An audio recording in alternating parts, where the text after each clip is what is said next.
Tenable Network Security, creators of Nessus, the world's best vulnerability scanner. Jumpstart your security program today and evaluate Security Center CV, the continuous monitoring solution. For more information, visit them on the web at tenable.com. ProXPN is the leading VPN service offering free accounts, excellent premium features, and an outstanding commitment to privacy and security online. Use the discount code WEEKLY and save 50% off for life. NetSparker, the developers of desktop and cloud-based web application security scanners that enable you to automatically identify vulnerabilities in your web applications and web services. NetSparker scanners employ a unique and dead-accurate vulnerability scanning engine that automatically verifies vulnerabilities with a proof of concept. For more information, visit them on the web at netsparker.com or email them at contact@netsparker.com. Welcome back to Security Weekly. This is the security news for this week. I want to start off with ridiculous password breaches. We talk about password breaches. However, this week in the news, MySpace data breach. That's right. I said MySpace. 360 million accounts were affected. It's time to update your MySpace account. And while you're at it, update your Frapper map, change your AOL username, share some stories on Dig, update your Friendster profile, and share some delicious bookmarks. You left out Orchid. Orchid. There's a ton that I left out. Wow. And you know what's funny? I literally 3 weeks ago migrated from Delicious to Pinboard. Pinboard, is that the new one? Yeah. I use Instapaper. I just learned something new. All right, very good. Pinboard is an actual pay-for-service, and it actually fucking works. Well, you know. I just learned that if you Google thumb and ass together, it's not really good. Safe search on. Safe search on. Pinboard, social bookmarking for introverts. Yep. That's their tagline. $11 a year. It's not even $1 a month. People blow more than that on latte. You know, I was just looking for an image for our website. I take it you found a whole bunch. Yeah, I found So what about these password breaches, Paul? So there's more. 360 million. Wait, there's more. There's Reddit more. resets 100 something. My story. 100,000 user passwords after a surge in hacked accounts. They will also consider two-factor authentication.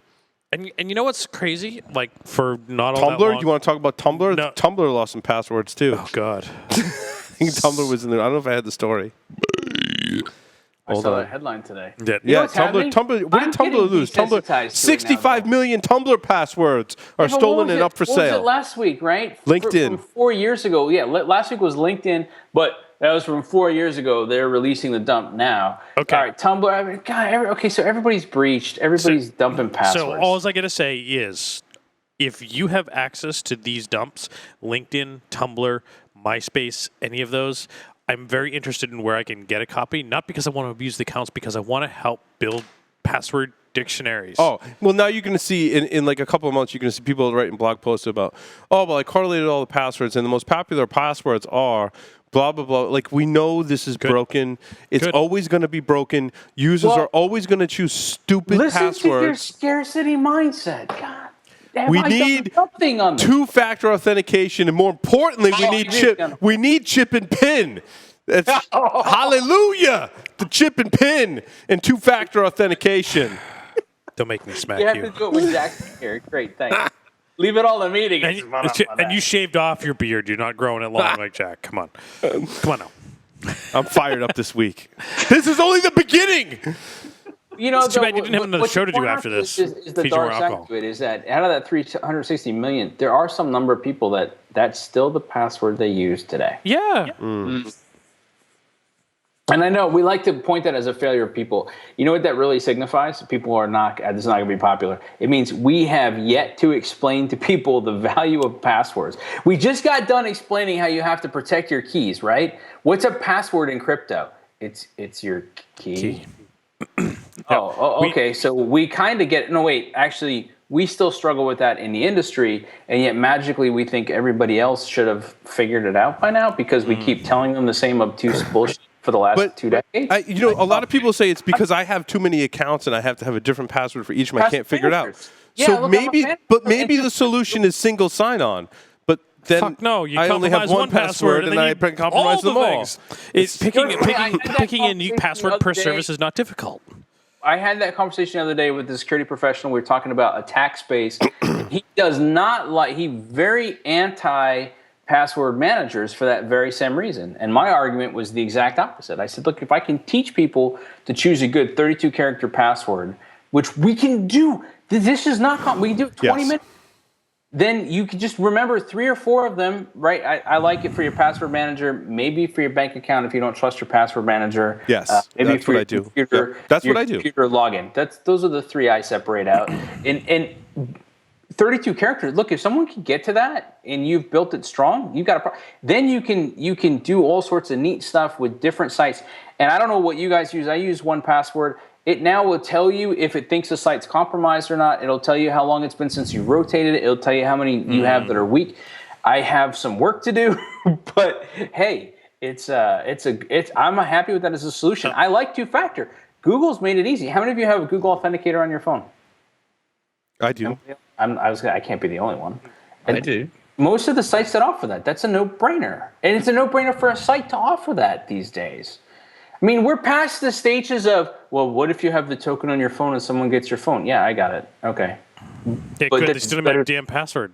Yeah, it's about reducing risk, not eliminating risk. I'm a Yeah. huge fan of the password manager for that reason because I believe it greatly reduces the risk. I'm a huge fan of 2-factor authentication because it reduces the risk. We put too much faith in the password, and we need to stop blaming people for not being able to choose secure passwords and blame the technology that sucks at implementing authentication. Yep. Yeah, and Michael, it was kind of interesting to step back a little bit. I just recently had to have this discussion with an 8-year-old about picking a good password. And it was actually kind of interesting because we talked about the whole sort of math, at a high level behind what goes in picking a password. And, if you put a password with an uppercase and a special character versus one that's 30 characters long, that's a string of words, that's a sentence that you can remember. Yep. And what that means, between the difference between calculation. And she's like, well, all right, Daddy, I'm going to pick the really long one. And it's something that I can remember. We signed our 8-year-old up for Minecraft camp this summer. So she needed to pick a password for Minecraft real camp. Quick, that's at least worth noting. If you're going to do long passwords, sentences are better than nothing, but we do have algorithms now that can predict language analytics, and so you're still better off with nouns. If you do 3, 4 unrelated nouns, and everybody gets pissed about the except for correct battery horse staple. Yeah, exactly. I wouldn't use that one. It's a good example of it, but it's funny. I've had the same conversation with my kids, and they're a tick older than that now, but it's been in the last couple of years, same age range. And they went, oh, okay. I went, here, give me something you love, give me something you hate, give me something that you see around the room, right? And they love the creativity of it. They don't forget that stuff. They lock it right in. So all of their passwords are Daddy, Mommy, Chocolate. Daddy, Mommy, Globe.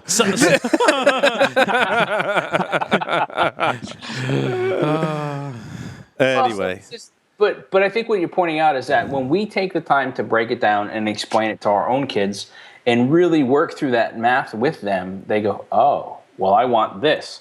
And they're able to do it. When is the last time we did that in our industry? Oh, we give them crap about how long it needs to be. It's all dogmatic. Passwords are like underwear, right? What it means. Everybody has one and they all stink. Yeah, don't share it. Yeah, you wouldn't share it with your friends. You wouldn't let anyone see them. Yeah. Adobe Flash. There's an article on 6 tips for blocking exploit kits that are targeting Flash. Don't run Flash. Just one. You don't install Flash. There's a bonus tip. If you have to install Flash, put a Flash block plugin on your system. 2. If you have Flash installed, uninstall it. Yeah. What are the other 4? It's not even worth going through because one that is worth going through is your story number 10, Paul. Okay. I still want to go to story number 1. All right, we'll go to 10 first. Okay, let's go to 10. So a report. IT professionals are far removed from reality on security. I quote, a new survey of 5,000 U.S. IT executives found 90% of respondents want to detect within 1 day cyber incidents that could lead to breaches. My only comment is, dream. Within 1 day? Dream. All I have to do is So you sing that, but you didn't sing the theme from Flash Gordon for Flash. No, I sorry. feel so disappointed. Sorry. Yeah, it's a dream. But there's an interesting point here. That feeds the entire industry of point appliance solutions. Yeah, you're right. That gives them red green lights. Yeah. And it's just not the reality now. Well, it tells you hasn't been the reality for a long time. Right? Yeah. I want to detect it instantly. Okay, if you detected it, what would you do? What John and I say is, if we could create a company that makes software that gives people what they want, which is, I want this thing I drop in my network, and I want an interface, and when I go to the interface, it tells me about all of the systems that have been compromised in my environment with 100% accuracy. And we're like, if we could come up with that, we'd already... In a nice graphics. Yeah, Pretty we'd already graphics. have our own island made of money that we would just be sitting, drinking drinks, floating on our hoverboards. Conceivably, now you'd probably have to fight about the metrics a little bit, but you could create a system that does like Cisco's Snort RNA that detects all machines going outbound from the internet, and anyone that has flash is compromised. Winning. No, every machine is compromised. That's right, and you'd know that within one day. That's right. There you go. Coming full circle, the answer is there is no answer, and all of us are trying to give people better heuristics, better metrics, and less of the point solution stuff that gives you maybe accurate results for what is known bad, but it doesn't give you accurate results for what is unknown bad. Yeah, but I think that points to the mindset, right? Again, this seems to be the mindset theme of my night, but I keep looking at it and I go, so if a breach is a symptom, and a breach is a symptom, make no mistake about it, then the question is, how rapidly do you detect it? I know, How much right? bourbon have you had, Michael? I've had I had a lot of bourbon. I've been a little liberal. And the second question is, what problem are we trying to solve here? And how tall do you need to be to ride the ride? That's the second question. That's right. But what we look at is, so if we keep saying, well, why didn't we prevent it? Why didn't I know about it instantly? I think we're misplacing our focus, which means we're probably misplacing our assets and our efforts as we're looking at it. The question is, how quickly can you detect something that's awry in your environment, and how appropriately do you respond? Oh, actually, I think in terms of the technological landscape, it goes way deeper than that. I think the challenge is that in the competitive marketplace, everybody's trying to carve out their little portion of the pie, and that kind of amplifies. No, I get that. Put yourself in the seat. But be in the corporation. What do you need to do? Let me finish, man. All right. And as he sips his bourbon. As he sips his bourbon. Out.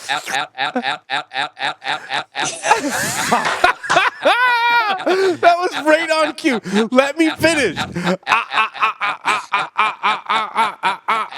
Time to call Josh's parents because he's out. How much bourbon I've had, right? That was the question. How much bourbon have I had? Joff, you're out.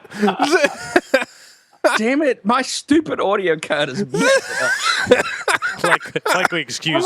How much gin did you have tonight? It's not about the gin.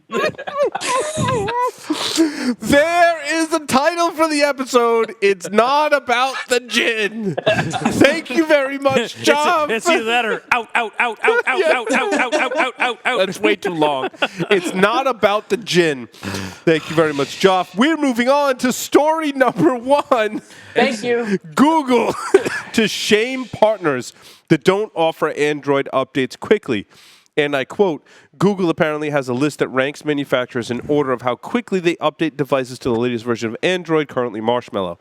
I say, do it publicly. Shame it. It works. Public shaming works when it comes to security, right?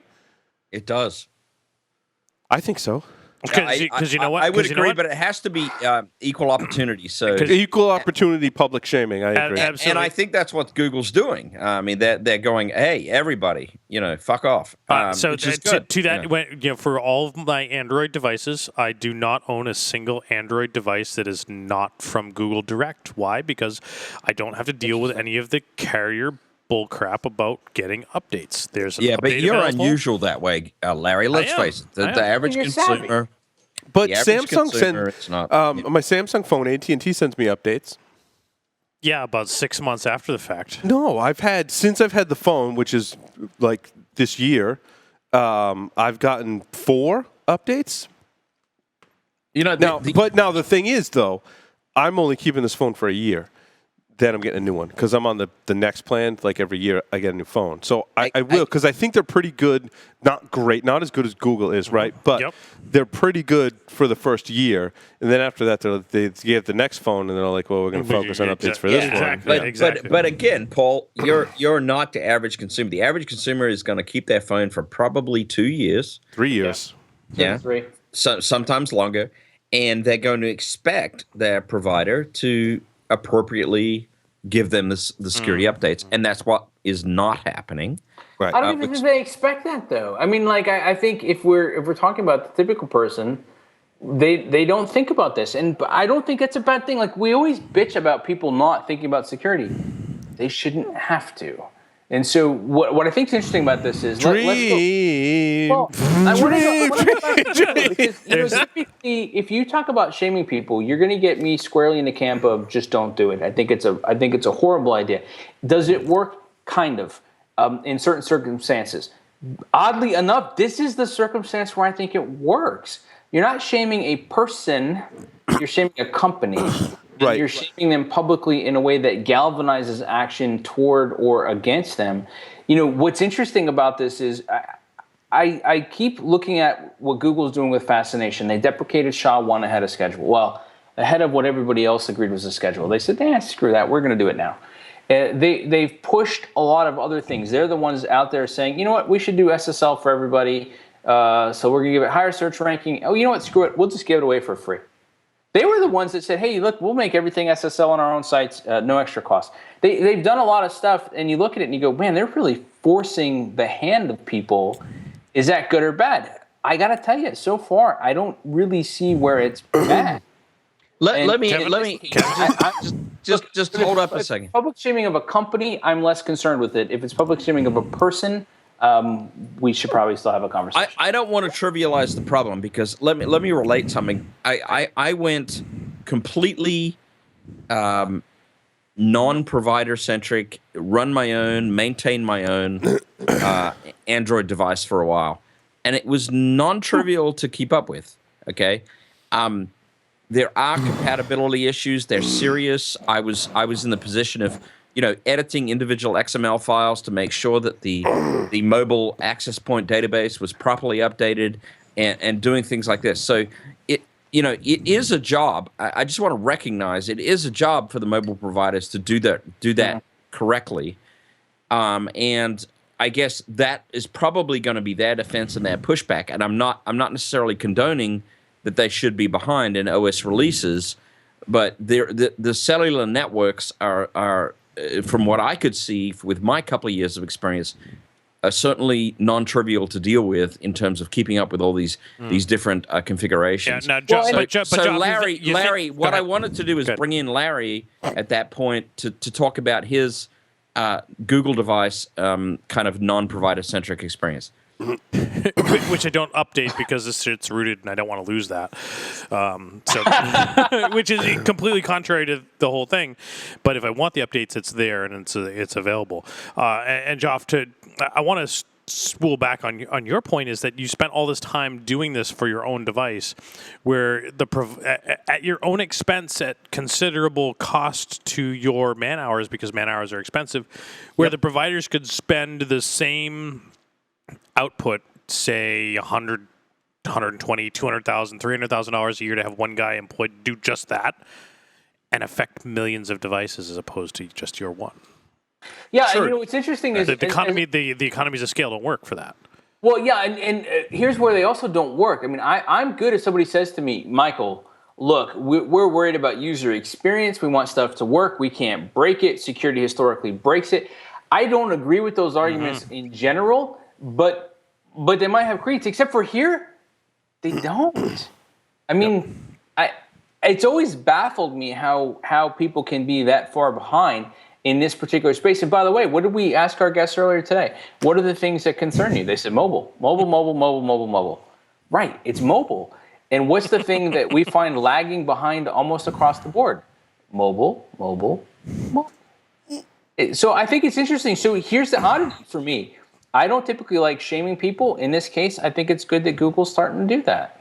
Well, there's more to it than that too, because they've got a survival instinct, obviously, like anybody, Of course. they don't want to suffer the consequences of their product being, out there, out of date, and being compromised, while somebody like Apple, carries on with the latest and greatest and is happy as a clam, right? I mean, is happy to, But you know what I like about this, though, too, is that Google's been out there publicly now for the last 2 years or so pushing this stuff. I haven't seen them slip up yet. I mean, look, I know one of our stories is, Google patches severity flaws in Chrome. I have an update for Chrome. What is it, weekly these days? Yes. I mean, they're eating their own dog food. They're not throwing stones at other people and going, hey, it's not us, it's you. They're out there in the middle of it, and they're updating it. So, I remember I was one of the people asking, like, should they retire these certificates ahead of time? Should they present this stuff this way? Now, I've seen some evidence lately where they confuse people because they'll say, oh, that certificate's not valid. Well, it is kind of. You just don't like the way it was signed. But you know what? But I'll tell you what, though. People are paying attention to it. Yep. They're asking. Kevin, I want to talk about Facebook. we got to get Kevin involved in something. Before we talk about Facebook, though, I need to do something with Larry. Hold on. We got Facebook. Hey, they're doing shots. Yeah. Well, while they're doing shots, it is important to note that Google's only calling out the handset manufacturers here and not the carriers. It's good. But there's two elements of the problem. That's a great point. Smooth. Manufacturers, you could have someone be doing these updates, but it's up to the carrier to release the update to the user. And there could be an incentive on the carrier side with that plan that you're talking about. They want you to flip phones, which means they want to EOL those older editions as quick as possible to make you keep moving. Yep. That's a good point. And then they can send them to third world countries. I mean, wait. They can patch the system all they want, but if the carrier Don't knock on Detroit like that. Detroit is fine. Stop. Got it. Hey, the trickle-down market economy there works. I mean, I get it. They have incentive. I mean, Kevin's exactly right. They have incentive to move product and get to the next generation. So there's going to be things that happen there, right? I want to transition from Google to Facebook, if we could. I have two. Oh God, that's two like articles about Facebook that make me want to delete my Facebook account. Do we have to go from the pretty girl to the ugly girl? Yes, pretty much. So Facebook Messenger, which I feel bad. I was on the phone with someone today who said he was worked at Facebook and worked on the Messenger team. So I apologize in advance. But Facebook Messenger may soon add end-to-end encryption. And this is how I think the conversation went when they developed the Facebook Messenger app. Hey, let's release a new Facebook app for chatting because no one else really has that. And you know what? We'll force people to use it. And which is the big thing right now. By the way, don't bother with encryption because privacy sucks, says Facebook as I puke. Hold on, though. Facebook Puke in my mouth. Not even a little, but a lot. Facebook was also the ones that said, Did they really say that? Upload your PGP cert to us. And I mean, I'm not saying that they're awesome in this respect, but they've also looked at using PGP for stuff. They've looked at other ways to do it. I don't think they're as horrible as everybody makes them out to be. Facebook is also the one who bought WhatsApp, which did roll out full end-to-end encrypto. It's utilizing Moxie's Signal essentially under the hood. It's full end-to-end, which is the largest messaging platform in the world. And guess what? Now they can use, because they bought WhatsApp, they can implement the WhatsApp code base into Facebook Yeah, almost Messenger. overnight. Yeah, right. So basically, they had a choice to roll their own, or they could get somebody else. Is what you're But saying. here's the thing. Facebook is the most popular social media platform on the planet. There's no mistake of that. And I think that there's a social responsibility that they have when they roll out a messaging app. And they have to, and obviously they don't have the track record of this, take into consideration people's privacy when they do that. And let's face it, my gripe is when I chat with you folks and people in security, right, where, OTR encrypted over Google Gtalk or we're in Silk or we know how to encrypt our communication so that we can communicate with each other. However... So why you don't talk to me, Paul? Yeah, when we talk, no, that's not why. there are other reasons. But anyway, when we talk to people outside of our security community, they're like, oh, I communicate with people on Facebook Messenger. That's one way that people contact me. Yep. And there's no privacy there. Yep. So I've taken it upon, my train of thought is that I will not use any online communication, cell phone, you name it, that I would not consider having a conversation with folks, those same people in a crowded stadium. Yes. That's a good strategy. Not Yeah, everyone so, all right, employs that. so- So let me ask this question. Anything I've ever said on Facebook, Twitter, Instagram, any of those things would be something that I would say absolutely to any that I would absolutely say to anybody else's face. I assume they're always public. I assume none of that's ever going to be private. But let me ask. But so look, we're not going to bring in what's happened with Apple lately. But Apple has been really under the gun politically, and they've looked at a lot of stuff. But that feels to me like it's kind of forcing Facebook's hand here. Same time, right? Facebook's come under some fire lately in terms of how they curate news articles and stuff. And and they've come out very clearly and said, you know what? We want to be neutral. We want to be connecting people in the world and not playing into these types of things. So I don't think this is a bad thing. I think this is them maturing as an organization. And I hate to say it, even if they wanted to curate those articles, I would argue that they have every right to, because what do you pay to use Facebook? Yeah, no, Zero. You on that are front, you are the You product. get no argument. That's exactly right. It is their service. They can do whatever the hell they want with it. It's like and right. No, and I have no objection to that. What I'm saying is if you look at what they've said in result to it, they said, look, we want to be the platform for the world, and we want to be able to connect people together, and their privacy does matter to us. So, No, you know what? La la la, kumbaya. So let's talk about the second Facebook story. Yeah. Facebook is listening. I And think this is just creepy, and I quote, Facebook's mobile app grants itself access to your microphone by talking about the holiday she wanted to take. And she said, I'm really interested in going on an African safari. I think it'd be wonderful to ride on one of those Jeeps. She said out loud with her phone in hand. According to the NBC report, under a minute later, the first story in her Facebook feed was about a safari, and a car ad soon appeared on her page. Yeah, that is, I think, an invasion of privacy. Wait, so I gotta ask the question. I saw this great quote on one of the mailing lists today. I think it was Skatasek or the Sands alumni or something like that. If you didn't log it, it didn't happen. Prove it. And I'm going to go and look in Facebook settings microphone right now, because I'm doing it right now. When you start this up, it's going to ask you, do you want Facebook to allow access to your microphone? Larry, to your point, there's actually further buried down in the article, it does say this evidence is anecdotal, and she walked back her claims. Yeah, she was searching for it. Of course, yeah. This is my thing a couple weeks ago about Christmas time.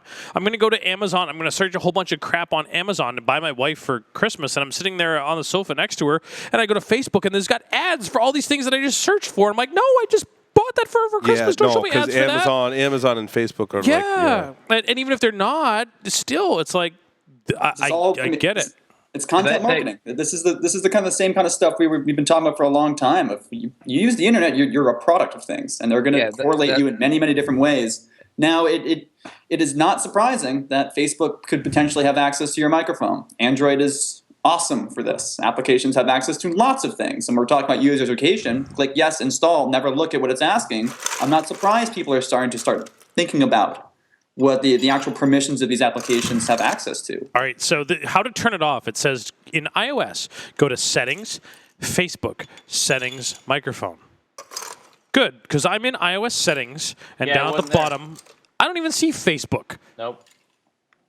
You got to scroll down. If you scroll down, it's there, but there's no setting. There's no. Wait, no, I don't even have a Facebook thing listed. Okay, but I do, and I don't have one for microphone. I don't even have a Facebook. They're in bed with Apple, and they're doing it without your permission. Facebook is evil, evil, evil, evil. Scarcity mindset, Paul. Abundance mindset, Paul. Let's do some ohms. Oh wait, there's Facebook. There's Facebook settings. Microphone. Oh, hey, look at that. Look at You that. have Look one? at that. I have to do that. I don't have that. Where's okay? Yeah. See, I told you, evil. So it's not. But it's, it goes way beyond that, It's right? not. I mean, it's the not. whole It's not in the list of general apps. No, it's in the special. But in all apps. seriousness, though, the Facebook app needs access to your microphone and camera because they've got that new live streaming feature where you can actually live stream. So there is a legitimate purpose for That's the that Facebook thing I app have to do that. turn off every time I get a notification for it, right? Live stream. Yeah. Please don't tell me about them again. But, I mean, but of if course, you guys do the wanna one that I post have for them, location is set to never. You never. the thing that bothers me actually even more though is the cross-site cookie correlation stuff. Yeah. That Kevin was mentioning. I mean, it's happening a lot, and there's clearly collusion going on. There's clearly a quote-unquote standard that's been developed in the background and that nobody's talking about, right? Zombie cookies. I mean, Yep. Mm-hmm. Yep. there's a Well, big yeah, deal. it's somebody's paying into a network that's handling it all. Do you remember all the Gin? rise? I mean, we're going back 16 years. Talking about managing DoubleClick with Abacus. And the FTC blocked it at first, and then a number of years later, what's the harm? Basil Hayden's rocks. Well, now you're watching the results. That's exactly what's happening. Good They're rocks. correlating. Can you reach it? I can. Okay. See, Sorry. See, Basil Hayden's rocks. Larry and I are conspiring to make a cocktail, and we decided bourbon on ice is what we're going to go with. because it's easy after the shots. And You guys are high class. How do people even keep up with you? I mean, look at right. this is going to be a good example. This Verizon's recent purchases and acquisitions. AOL for their email marketing. They bought a bunch of mobile marketing firms. I mean, Verizon Wireless. You talk about content marketing cookies. They're injecting traffic into. Well, yeah. How many times have they gotten dinged in the last 2 years for super cookies and overriding your request? Oh, yeah. do they end up in the DBIR? Wait. I want to talk about Yes. if you're a manufacturer of devices and there's a vulnerability in your line of devices, rather than patching the vulnerability, what if you just discontinue that line of devices? No. That doesn't happen, does it? Nope, it does. Moxa discontinuing vulnerable line of ICS devices. Moxa, a Taiwan-based networking company, announced ICS is recently bad. that instead of patching a line of products affected by the vulnerability in the UC7408-LX-Plus, it would just discontinue the devices. So what does this particular device do? Oh, I have no idea. Okay, was so just looking that because up. ICS is a horrible example for something of this, because folks are buying stuff in the ICS environment, and depending on where it's placed in the environment, are expecting this thing to have potentially a 30-year lifespan. I was going to open with 20. but- so 30 is 30 years? Are you kidding me? No, that's what they buy on. No, so that's- you that's put very you put a common. meter on the side of your house, and they easily expect that thing to be there 15 to 30 years. So it's a RISC-based device that runs Linux and Windows CE, embedded applications, 128 megs of RAM, Okay, so PCMCIA, dual lens, Compact USB. flash, so I/O channels. It looks like it's like a serial monitor or dry line type of. It's got a PCMCIA slot in it. So it's like dry baby. contact relay monitoring via network. Yeah, that shit will be in there 30 years.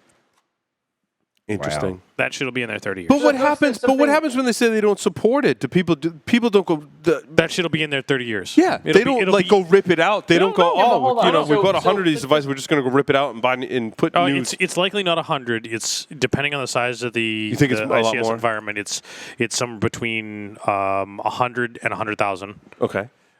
Interesting. Again, depending on the type of device, and yeah, they're not going to go rip these things out because they're not work. supported anymore, because they work, they're in there, and we spent all this money on it, and the amortization schedule for these things is 30 years. They haven't Exactly right. They're not off the books so yet. flip it around then. This is the opportunity for security people. You've got to ask the question of, right, and we saw How with tall do Windows- you need to be to ride the ride? You're so close. Problem we're but- trying to solve. But actually, Toff is closer on that one. But we have to start to ask questions then about up front. How long will you support this device? Yeah. What should we expect from you? And when we're looking at something for 30 years, we've got to start to look at the extensibility of it, right? Mm-hmm. I mean, the thing that I love is if you look at protocols that were built in the 70s, they were single purpose. If you look at Modbus. protocols built post 2000, they're all about extensibility. They've got a base and then extensions. And those extensions are what allow us to have the security to it and other types of things. So it means that we need to do a better job. If we know our amortization schedule is 30 years, that should be a pretty good signal to the procurement team and the security team to say, we should ask some different questions here. Yeah, but what do you do, Michael? I mean, do you say, look, we want this device in the field for 30 years. If you decide to stop support for it, you have to send us the source code. Like somehow, I don't think that's going to fly. Look, I would put that on the table. I would be so bold to put that on the table. Be like, look, if you want to stop support, you can do that, but you got to send me the source code so I can apply the fixes myself. I got lawyers that'll write that in for you. Yeah, I think it's fantastic. Yes, and see, so the thing that I think we need to do a better job of, and look, I'll be candid. I love the listener feedback and the questions that are coming in, and the fact that it's on an uptick, because that's where we get to start to have these types of conversations. It's not about muscling your way in and telling everybody doom and gloom. It's about saying, hey, let me ask some questions. If they did. This is a great example. Take this back into your procurement people and say, if we bought something and they magically said, hey, by the way, big problem. Our solution is, yeah, screw you. We don't support it anymore. Mm-hmm. What do we do? And when they go, I help them understand the importance of it and say, so what can we do in the future? Going forward, how can I help you? How can I be here to support you when we write these contracts, when we award these contracts, that we don't get bent over in the future? Well, actually, backing off from that just a minute, Michael, I think one of the fundamental problems I see in the IoT market in general is there is very little in the way of an automatic software updating technology that exists. You've got to give Microsoft a little bit of kudos here that they developed their auto update stuff a long time ago, and it has been very, very effective. Yeah, right. And we just saw Google adopted it. Apple's adopting it. There's a lot of people adopting it. So you're right. So in the IoT market, there needs to be an equivalent development that enables at least the vendors to be able to respond in an agile fashion when they have problems. And once they've responded, then at least they have a fighting chance to actually, fix the issue. And even more to the point, they might have a fighting chance to update their update technology, right? I think you're dead on. So just back it up, though. I mean, you were backing me up, so let me back you up. It's called customer requirement. We need to get better at the customer requirements to say to somebody at the outset of this, how do you support this device, including security? And our schedule for amortization is 30 years. How long will you support this? Exactly. Yep. So I'm going to put not Kevin on the spot because Kevin, I know your employer deals with.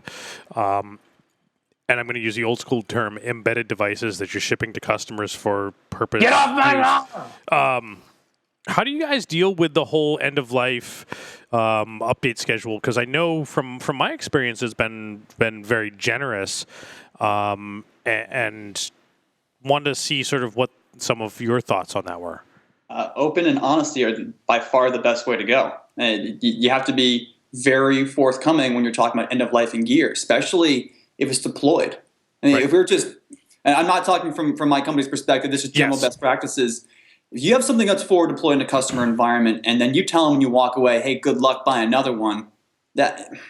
Yep. Now that said, Kevin, the industry that your company is in is significantly different than ICS in that, typically the devices that you're buying from your the company that you work for, Pony Express, they're a sponsor. Yeah, but I'm making sure that the stuff you're buying from Pony Express is in an amortization schedule of somewhere between 2 and 3 years. So having that end of life at the end of 2 or 3 years is a significantly better proposition. You know it's going to come to an end. If you can use it past that, woohoo! Yeah. Well, then, do we need to start thinking about different deprecation schedules for ICS and different amortization? No, I think there's different. I think there's different deprecation schedules depending on what type of support you're going to offer. Yep. So as we think about it in my own startup offensive countermeasures, there is certainly a lifespan rather for support. There's a lifestyle to support too, but it's not all that fabulous, I think. But the lifespan, right? So you've got like 3 years and then support ends, right? But what does support mean? And I believe we need to start defining what is the lifespan of security patches support. Microsoft, I think, does a pretty good job of defining, look, this operating system is going to be supported okay, now it's, we're not going to like add new features or anything like that, but we're going to support from a security standpoint That's- the operating system. And then in Microsoft's case, because their operating system spans so many years and are used by so many people, like there has to be a line drawn in the sand. We're like, look, we're not going to do security updates after this point. Yeah, like XP. But I think it goes back to what Kevin said, is complete transparency, is telling your customers, look, we're only going to do support, and that means this for this long, and support that includes security is going to be for much longer, which I believe it should be, is going to be for this long. And I think depending on what kind of company you are, if you're a really large company like Microsoft, which is why I call it pretty good, I think you should say, look, after 15 years, yeah, you will give you security fixes, but you got to pay for them, right? Because there's a huge cost to supporting all of that stuff. And I think you have to give the customers the option. So to go back to the Moxa example, just dropping support altogether for a device because it has a security vulnerability is irresponsible. They need to give their customers an option to say, look, either we'll give you the source code or you can pay us, and we'll develop security fixes for you. I've got two of those for you, Paul. Your thing about great. Drop everything open source. Give me all the source code. I was in an environment where they said the exact same thing. Hey, you're dropping support for this. You're not going to support the product. You need to give us all the source code. And that was part of our agreement. It's in escrow. They get all the source code. And then the folks that were using the software said, hey, we need this new feature. Oh, this thing is broken. And, well, great. We'll go get the source code out of our trust. And we'll look at it and fuck, I don't know how to support this. I can't do... Yeah, what? They didn't code it for shit. It didn't need anything standard. It calls no libraries. Well, also, too, there has to be an agreement in there that says, look, if we give you the source code, you can't monetize off of our source code. Right. The source code is just for in-house use. Yeah, it was for in-house use, and they said, we have this new feature, or this thing is broken, go fix it. Oh, well, go get it, and... What the fuck are we looking at? And they can't make heads or tails. They can't make heads or tails of it. Yeah. The other one is that I can see. I am in this exact position with my Iris by Lowe's home security systm. Mm-hmm. Did they drop support for that? So their first generation hub that I have with all their devices, they've dropped. They're gone. You can't buy a smart things because it doesn't work with those devices. Well, exactly. So their whole thing is that this support for version 1 is done at the end of June. Gone. They're shutting the service off. It will not work. So because it's cloud-based, they're shutting the service off? Yes, they're shutting the service off. It will not work. But they sent out an email at the at the beginning of March and said, hey, we know you're a version 1 user.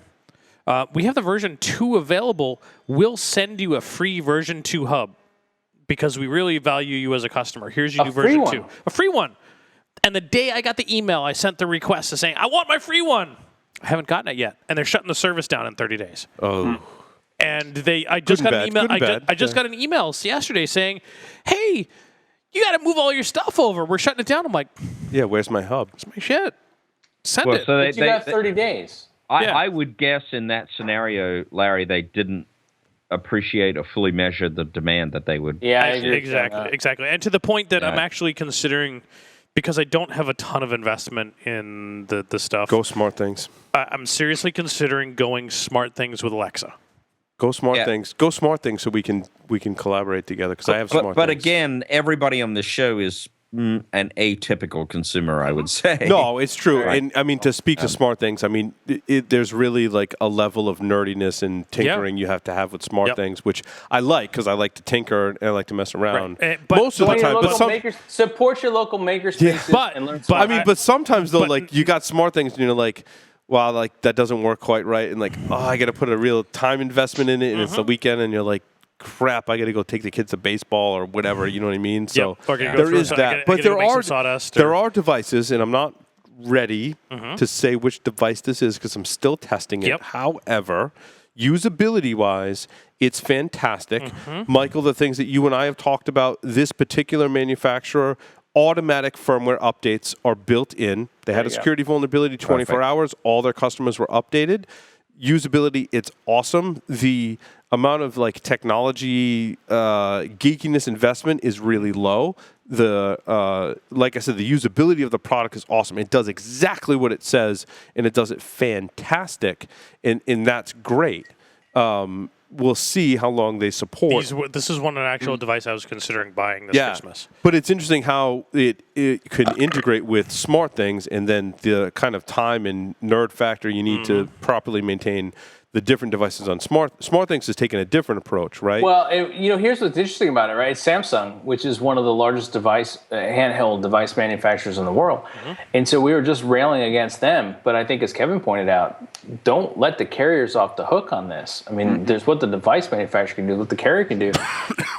Samsung, I mean, people know them for a lot of things. They're a huge manufacturer, and they've got their fingers on a lot of stuff. And so if you guys are excited about what they're doing, that actually bodes well, because what we're seeing is the giants then globally are adding in these features. So they're either doing it because it's good business or because there's enough consumer demand for it. If we can have these good conversations with our colleagues and help them understand discern the difference between A versus B and why these are good for us, we'll get more of it. Yep. See, my thing though that I want for, damn, that fisheye lens is not helping. The fisheye lens is not helping. Yeah. One of the things that I'm really intrigued in is that I'm really actually thinking about replacing Iris. I'm thinking SmartThings and getting Go SmartThings. the Amazon Echo. Really, you want to go? Amazon Echo scares me because of the Facebook story, right? I'm afraid that someone's going to snoop in on all my conversations. But that's okay, and I'm fine. Again, I don't say anything. I have reservations about a lot of this technology, and I make risk decisions. And yet we use it anyway. That's exactly right. But because I think that people in security are like, well, you do all that like SmartThings stuff, and they're like, that's not secure. But I still think about it like a security person, and I make certain risk decisions. Right. Not everyone's going to agree. Like, I put the locks on my house. Yeah. Right? So if I happen to have a doorbell where I can see the person, then I can unlock the door and let them in, kind of thing. Like, that's a huge... when they try to unlock it, I relock it on them because I can see them in the camera. Or if it's like I see someone out there that's nefarious, I can be like, oh, I'm going to lock all my doors. So the other one, too, is that from my perspective is that, I adopted this thought a long time ago is when I got my RFID implant, is that if do you have the video for that? Somewhere I do. I can't find it for the life of me. You need to find that. That if there's someone that's going to be a victim, let's know someone let's take someone that is going to know what the outcome and the risk is going to be ultimately when they go into something like that with my RFID stuff. I think I understand what the risk between using an Amazon Echo with Alexa and SmartThings and all of those types of things. So let me be the guinea pig because I have handguns. Right, and all those types of things, because I understand what the risk is, and I have a backup plan, and I'm going to spend some time playing with this stuff and submit to bug bounties and hopefully make it better. So, Larry, but Larry, again, we're atypical in that sense, where we have either the necessary skills or way too much time on our hands to do this kind of stuff. But to kind of bookend the conversation back to the Moxa where we started. I'm doing a little Googling here and actually finding out what this device is used for. And when you say ICS, you immediately start thinking of how bad it could be. And it is that bad. This device is used for treatment and emergency services and food and agriculture. And apparently most of them are deployed here in the United States. So when we're talking about responsibility of manufacturers and what it means, consumer devices is one thing. If customers keep saying all these great features, that's awesome. They're going to keep building it because it makes people happy. When you have critical infrastructure, that's very different. And that's a very different conversation we have to be having because the risk associated with that is not something I can take home and tinker with. Yep. That's something that's deployed into a water treatment facility. What are your recourses against a company that's foreign owned and foreign operated? When the Trumpocalypse comes, there will be none. I'm going to leave the politics out of it. I mean, these are the things that are worthy of asking from a procurement perspective. So remove Trumpocalypse and put the apocalypse. It doesn't matter. So a couple of stories that I wanted to hit on. Duo Security did some research this week that uncovered vulnerabilities in the software that comes with your Dell, Lenovo, and a bunch of other manufacturers. I apologize. The link in the show notes goes to a website that if you're running an ad blocker wants you to pay $1 a month to subscribe to the site. I apologize about that. I hope Look at my links. They're better. Yes. Same thing. Look at Kevin's links. Thank you, Kevin, for finding non-ad blocking. Yes. Lenovo tells users to uninstall the vulnerable updater. My whole thing is why, when I buy a new laptop, do I have to get all of this freaking lame-ass software with it? Now, us as technology people... It's just like your phone. They're subsidizing the cost of the laptop by giving I hate that. My phone does the same thing. Like, me as a technology person, sure, I can work around it, but most people are going to run this vulnerable software. It's because of the subsidy. You know what would be great, though? How does Amazon do it? Do you want a subsidized, what are their e-readers? You want a subsidized Kindle? Great, it's this price. You want an unsubsidized one? It's this price. You get to make a choice. Yeah. Well, you can get an unsubsidized phone. It's one that you can unlock and take to a different carrier. Right. And they're more expensive. And it's fucking expensive. So can we do the same thing with laptops now? You can. There are manufacturers that do make You're right. Yeah, you play the Linux. same stack, hardware. So to speak. Yeah. Right. So it goes back to some level then, right? When we look at this, we say, are we making good choices? And if the answer is, we think from a security perspective, we're not making good choices, then what's our opportunity to educate people? How are we helping them understand the implications of their decisions? And putting the risk into a cost perspective. So if it's $400 more for a laptop that doesn't have any of this crap on it, is that a good trade-off? Yes. Why? Show me the numbers. Yeah. A couple other stories in there. And real quick, if I think about that, I'm going to buy the one with the non-subsidy. I'm going to wipe and reinstall. Wait, I have a billable rate of $250 an hour. That's shit. Thank you. My time is money. Yes. Yep. Okay. A couple of stories in there. TeamViewer has been hacked. Maybe your WordPress and Drupal install. Did we talk about WordPress already? No, WordPress and Drupal are probably MySpace. obsolete. There's actually a study that says 773 of the sites with known versions, 307 have known vulnerabilities of the top 30 companies in the UK. What else didn't we talk about? Microsoft Windows Zero Day exploit hits the market and carries a price tag of $90,000. Who cares? And all kinds of other stuff in the show notes, wiki.securityweekly.com. Thanks, everyone, for watching this episode of Security Weekly. It was truly a drunken security news. Woo-hoo! Larry, take us out. Over and bourbon. Bourbon.